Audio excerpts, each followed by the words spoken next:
భయపెడతారే మీరు తమ్ముని భయపెట్టిచ్చేస్తున్నాను. మీరు అడుగుతారు మరి నన్నే తెచ్చిస్తారు.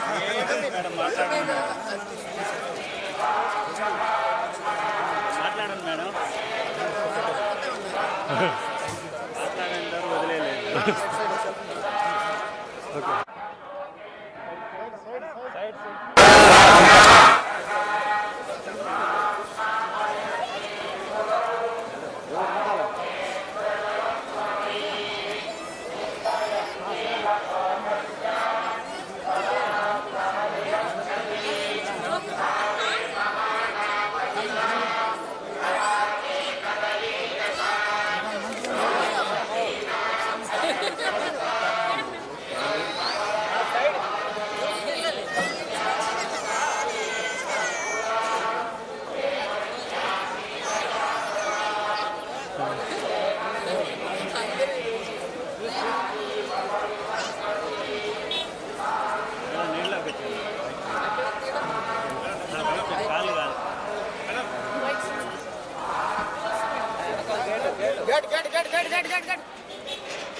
దొరికాను కదా ఏదో కాంట్రాక్ట్ చేయాలని ఉంటుంది.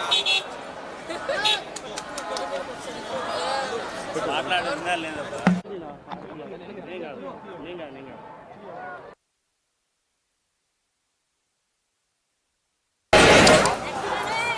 మనమే మేడం. Okay madam. సో ఎప్పట్లాగే మన కలియుగ దైవం వెంకటేశ్వర స్వామి దర్శనం చేసుకొని ఆశీస్సులు తీసుకొని వెళ్తున్నాను. అండ్ ఈరోజు అందరూ కూడా రావటం మీరు అందరూ గమనిస్తున్నారు. అండ్ June 4th రిజల్ట్స్ వస్తున్నాయి కాబట్టి ప్రజలు మీడియా అంతా కూడా చాలా ఆతృతగా ఎదురు చూస్తుంది. ఎవరికి కావాల్సిన స్టోరీలు వాళ్ళు వండుతున్నారు అనేది మనం గమనిస్తూనే ఉన్నాం. నిన్ననే ఎగ్జిట్ పోల్స్ కూడా రావటం జరిగింది.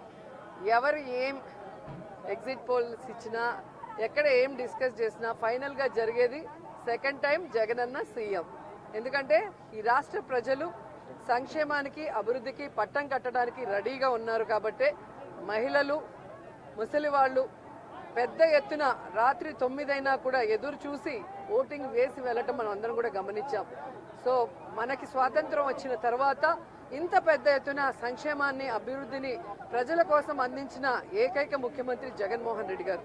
రాష్ట్రం విడిపోయి నష్టాల్లో కష్టాల్లో ఉన్నా కూడా ప్రభుత్వ బాధ్యతగా ప్రజలకి మంచి చేయాలి, రాష్ట్రాన్ని అభివృద్ధి వైపుకు నడిపించాలి అని చిత్తశుద్ధితో పారదర్శక పరిపాలన అందించారు కాబట్టి ఈరోజు మేమంతా కూడా చాలా కాన్ఫిడెంట్గా ఉన్నామన్న విషయాన్ని మీ అందరికీ తెలియజేసుకుంటున్నాం.